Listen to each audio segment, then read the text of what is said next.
Olá pessoal, continuando a falar sobre o livro Em Defesa de Cristo, Lee Strobel. Então, nessa questão da divindade de Jesus, né, um ponto que o Carlson ele vai discorrer é o que chama mais atenção para ele, dessa Jesus ter consciência da divindade, é a questão do perdão dos pecados. Porque, por exemplo, se você faz alguma coisa contra mim, eu tenho o direito de perdoar você, né? Agora imagina, você faz uma coisa contra mim e aparece uma outra pessoa nessa história e diz assim: eu lhe perdoo. Entende? A única pessoa que podia dizer essas palavras com propriedade seria o próprio Deus, né? Porque o pecado, mesmo se cometido contra outras pessoas, é ante tudo e principalmente um desafio a Deus e às suas leis. Então, segundo Carlson, quando Jesus está perdoando os pecados, ele está se colocando na situação de Deus. Então é isso está nos evangelhos sinóticos e todos os evangelhos falam sobre isso. Então isso é o que chama mais atenção para ele com relação à questão da divindade. A gente já falou sobre o Filho do Homem, né? Outro ponto que ele também discorre é a questão de se referir a Pai como Abba, né? Que é uma maneira muito íntima ali, um relacionamento muito direto ali com Deus, né? Mas a questão do perdão dos pecados, a gente viu também a lista dos milagres, né? Que estavam sendo anunciados como sinal do Messias, e Jesus se encaixa naqueles milagres, inclusive a ressurreição de mortos, que aparece no texto de Isaías encontrado em Qumran, né? Mas a questão do perdão dos pecados é o ponto que chamou mais atenção ao Carlson. Jesus, em João 17,5, ele diz assim: o ladrão, né? O ladrão vai dizer o seguinte: glorifica-me junto a ti com a glória que eu tinha contigo antes que o mundo existisse. Isto é, o Pai é maior do que eu. Ah, não, isso aqui é o Jesus falando, né? Jesus falando. Bom, quando classificamos alguém como maior, o termo não tem de significar que se é ontologicamente maior. Se eu disser, por exemplo, que o presidente dos Estados Unidos é maior do que eu não estou querendo dizer com isso que ontologicamente ele é um ser superior. Ele é maior por causa da capacidade militar, das conquistas políticas, do reconhecimento público, mas ele não faz dele mais homem do que eu. Ele é um ser humano tanto quanto eu sou um ser humano. Então é nesse sentido que se entende essa passagem que quando Jesus diz que o Pai é maior do que eu. Quer dizer, ele está colocando os dois são a mesma divindade, mas ele está colocando Jesus enquanto condição de encarnado, ele está numa situação de limite, de limitações que o Deus Pai não está sujeito a essa limitação. Mas não por causa de uma limitação ontológica dele, mas uma limitação por ele estar ali encarnado, né? Então ele sofre, né? Esse tipo de coisa, porque é a característica da situação de encarnado. Então é nesse sentido que ele está trazendo essa passagem, como essa passagem ele não está desfazendo a ideia de que ele seja Deus. Está dando uma outra interpretação. Então, né? Paulo fala que a abolição da escravidão ela acontece pela transformação de homens e mulheres pelo evangelho. Então, não se está ali querendo mudar o sistema econômico, né? Tanto Jesus quanto Paulo, em nenhum momento está puxando rebelião contra o sistema econômico, contra a escravidão. Ele está agindo num plano mais espiritual, né? Então, na transformação interna da pessoa. Com relação ao tema da ressurreição, né, ele vai chamar a atenção que no Alcorão é dito lá que Jesus não morreu na cruz. Jesus ascendeu aos céus, mas não chegou a morrer. Então, outros vão dizer que Jesus saiu daquela situação e foi para a Índia, tá? Mas qual o entendimento ali que ele vai trazer é que morreu ou não morreu na cruz? Aí o Metterel, ele vai dar algumas vai fazer uma análise médica ali do que aconteceu na crucificação, e no entendimento dele, segundo a medicina, sim, a pessoa naquela condição, ela chegaria numa situação de morte ali. Pelo que está descrito, Jesus de fato morreu, pelo que está relatado ali naquela altura, né? O tempo que ele permaneceu na cruz seria suficiente para ele morrer. Uma outra condição que é descrita ali é a questão que antes de Jesus ser crucificado, né, que Jesus suou sangue, né? Isso é uma condição que é conhecida como hematidrose, que é associada a um alto grau de estresse psicológico. Não é sangrar muito, é sangrar pouca coisa, né? Quantidade bem pequena. Mas ela é uma condição fisiológica. Ela pode sim ter acontecido, não é invenção. E lembramos que Lucas, ele é médico, né? Ele é médico, então ele acertadamente descreveu essa questão, tá? Aí ele fala da dor na cruz, né? A dor sofrida por Jesus na cruz. Daí é que veio o termo excruciante. Excruciante foi uma palavra que foi inventada, que se refere a uma dor insuportável. É a dor que Jesus sentiu na cruz, que literalmente significa originário da cruz. Então, a pessoa na cruz, crucificada, ela tem uma morte lenta e extremamente dolorosa. Ela vai morrer por asfixia. Essa vai ser... Mas é uma dor de muito sofrimento.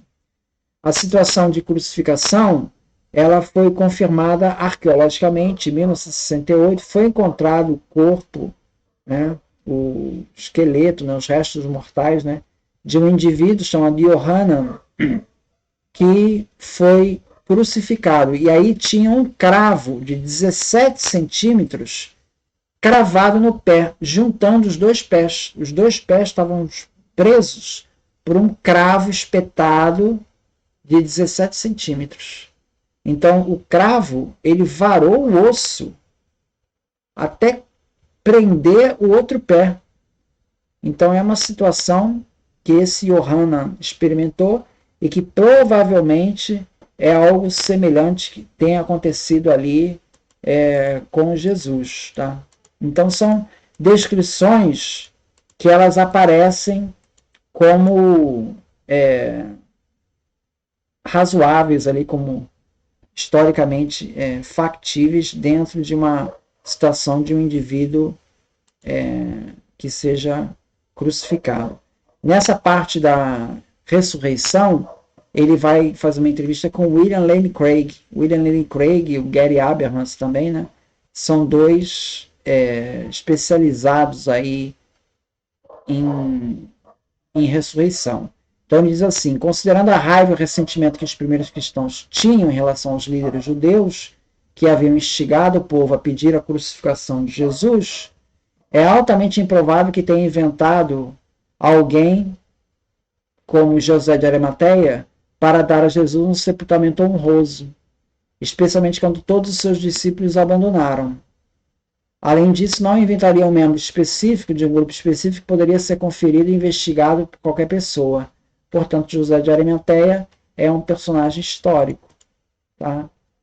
Então, teria sido simplesmente uma contradição de termos para um judeu antigo dizer que alguém ressuscitou dos mortos, mas o seu corpo continuou no túmulo. Então, se você fala de ressurreição, e se você diz que Jesus morreu, então esse túmulo ficou vazio, por implicação. Então, quando se diz que Paulo não fala do túmulo vazio, mas Paulo diz que Jesus foi sepultado e ressuscitou dos mortos. O conceito de ressurreição ali no judaísmo era uma ressurreição em carne, não era uma coisa espiritual. Então, ali dentro daquele grupo, você falou de ressurreição, você está entendendo que o corpo da pessoa voltou, ganhou vida novamente. O corpo ganhou vida novamente. Esse era o conceito que se tinha de ressurreição. Então, se esse corpo ganhou vida novamente, o túmulo ficou vazio. Então, em 1 Coríntios 15, está implícito que o túmulo ficou vazio. Tá?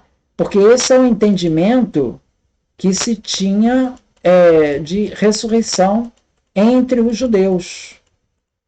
Então, nessa perspectiva, tá?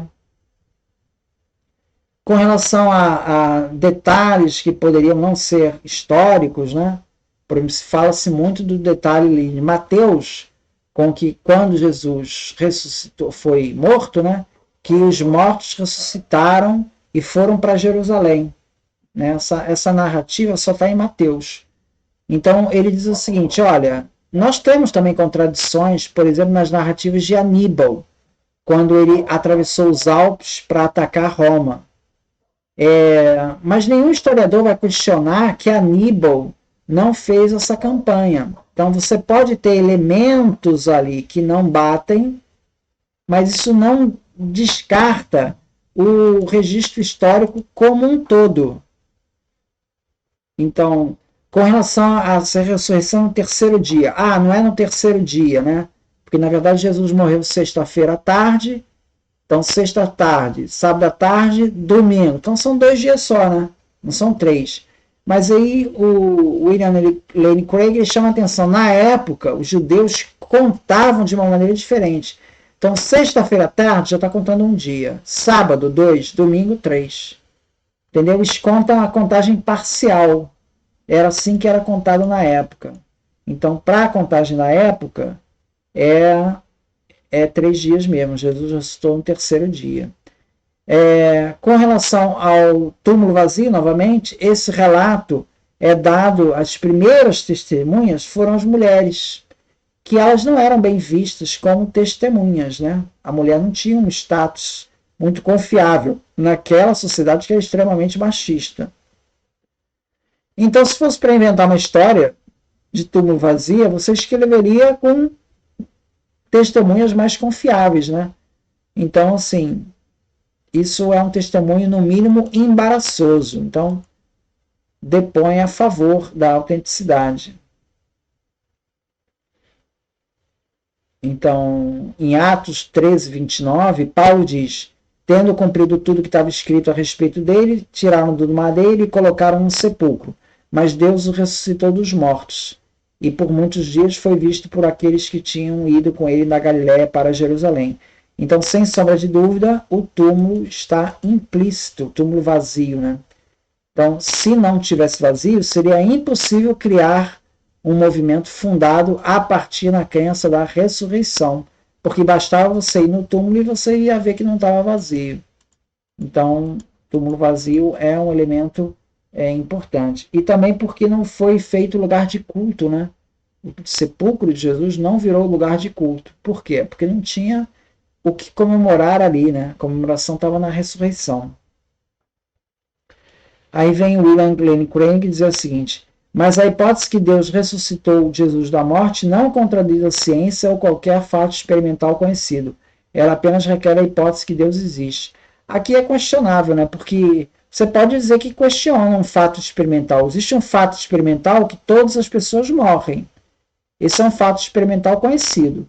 Se você diz que Jesus morreu, ok, bateu com a ciência, mas que ele ressuscitou, esse corpo ele não volta à vida. Experimentalmente a gente tem essa informação, né? Então, assim, a ideia de que poderia ressuscitar, não é porque você nunca viu uma, porque não aconteceu. Aí a gente cai no problema da sereia, né? Então, você nunca viu sereia, mas talvez, quem sabe, exista uma, né? Então, esse fato tem que ser dito, ou seja, ela contradiz o fato experimental, né, a ressurreição de Jesus. Então, esses pontos aqui eu queria chamar. A questão da ressurreição, ela é uma questão que vai estar presente lá no começo do cristianismo, né? Ele vai dizer assim, ó: o destacado pesquisador Joaquim Jeremias chama esse credo, de 1 Coríntios 15, né, de a tradição mais antiga de todas. Então, e ali já tem a ressurreição, né? James Dunn, ele vai dizer assim, essa tradição, podemos afirmar com toda confiança, foi formulada como tradição no espaço de alguns meses depois da morte de Jesus. O Pinchas Lapide, que é um judeu, ele diz que as evidências que sustentam esse credo são tão fortes que ele pode ser considerado como uma declaração de uma testemunha ocular. O Richard Balkan, ele diz assim, não pode haver dúvida disso. Paulo está citando o testemunho ocular daqueles que foram beneficiários das aparições da ressurreição. Então, esses depoimentos de ressurreição, de aparição, eles estão lá bem no começo da história, tá? Eles não são invenções posteriores. Eles aparecem bem no começo. Com relação ao final de Marcos, né? Marcos, ele tem um final, que é do versículo 9 ao 20, né? Que não está nos manuscritos mais antigos. Mas você já tem ressurreição na parte do Mateus 16, 8. Tá? Ou um pouco antes, né? Já se fala aí que Cristo ressuscitou.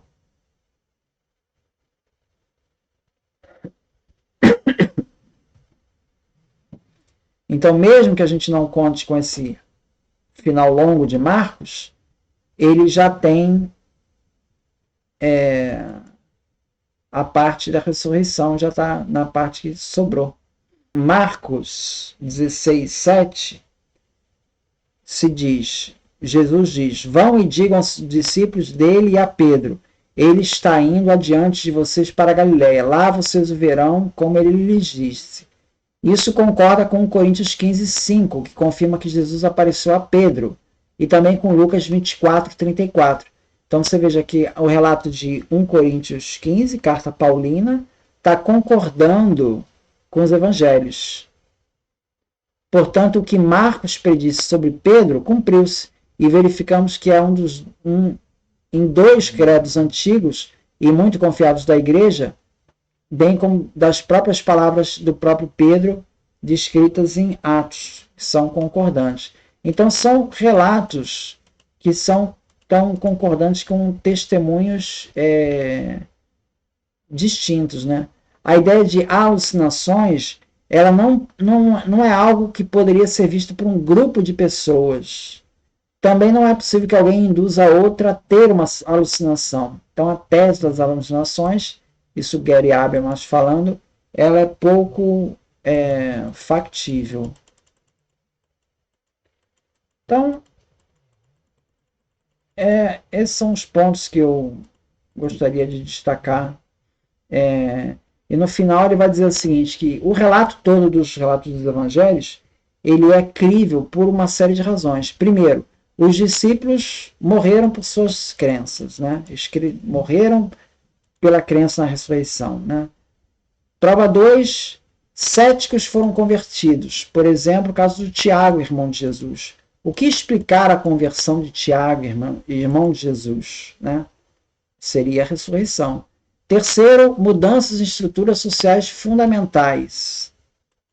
Foi decorrência aí do Evangelho. Tá? A questão dos sacrifícios, né, que deixaram de ser feitos. Então, a questão de Jesus como Deus, que é uma coisa que representa um desafio para o monoteísmo judaico, né, e acabou se impondo, né?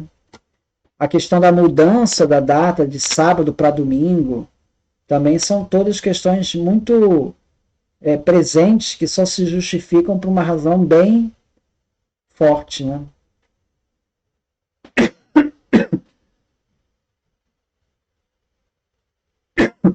Então, como explicar que em um período tão curto, não apenas um judeu, mas uma comunidade inteira estava disposta a desistir desses costumes fundamentais que lhe tinham servido em termos sociológicos e teológicos durante tantos séculos?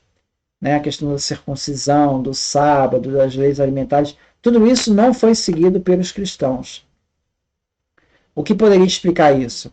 A crença no Jesus ressuscitado. Um quarto motivo, a ceia e o batismo são novos rituais que são colocados aí só poderiam se justificar diante de ressurreição de Jesus. Isso é que poderia explicar o batismo e a ceia, a ponto de você criar um novo ritual. Então tem que ter algo ali acontecendo, né? Então isso é o que explicaria a morte de Jesus na cruz, né? Ou seja, o assassinato de Jesus foi um passo necessário para uma vitória muito maior. E o quinto elemento, o surgimento da igreja, né? O surgimento da igreja. Tudo isso são razões que ele aponta para corroborar a tese, né, dos acontecimentos históricos que são descritos ali nos evangelhos. Né? Tem um teólogo, Julius Miller, ele fez um desafio a encontrar qualquer outro exemplo na história de uma lenda que com tanta rapidez se estabeleceu. Né? No caso do cristianismo, as coisas aconteceram muito rápido. Né? Não houve tempo para você criar essa lenda. Né? Quase de forma instantânea essas coisas foram se colocando na igreja. Então, não teria um paralelo, né, na história. Então, esses são os principais pontos. Muito obrigado, então.